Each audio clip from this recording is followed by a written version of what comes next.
দেশ ভালো নাকি বিদেশ ভালো? আমার কাছে বাংলাদেশ অনেকটা ভালো। ভাই কেন? কারণ আমার যদি একটা কিছু হয়ে যায়, অঘটন ঘটে যায়, হয়তো আমার লাস্ট আমার বাড়িতে যাইতে পারে, বা আমার মা বাবা হয়তো এখানে আসতে পারে। আর যদি বিদেশে যেতে হলে তাদেরকে আমি দেখতে পারবো না, বা তারাও আমাকে দেখতে পারবো না। যদি আমার দেশের লোক যদি ভালো হয় তাহলে হয়তো আমাকে দেশে পাঠাইবে।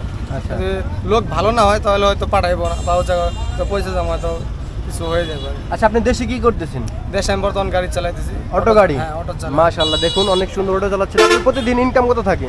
আমার প্রতিদিন ইনকাম 1000ও হয়, 1500 হয়, আবার 500 থাকে। মানে যদি নাও থাকে তাও 500 ম্যাক্সিমাম। আচ্ছা আচ্ছা, মাস শেষে কত থাকে? মাস শেষে আমার 20,000 থাকে, 25,000 থাকে। আচ্ছা, এই অটো চালাইতেছেন কত বছর ধরে?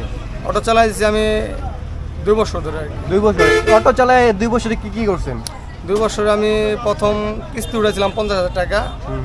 50,000 টাকা কিস্তি উঠার পরে আমি ছোটো একটা অটো কিনছিলাম। অটো কেনার পরে চালানোর পরে তারপরে আমি আবার আস্তে আস্তে ইনকাম করে আমি বড় গাড়ি কিনছি। বড় গাড়ি কেনার পরে কিছু টাকা ক্যাশ হওয়ার পরে আমি আর একটা গাড়ি কিনছি।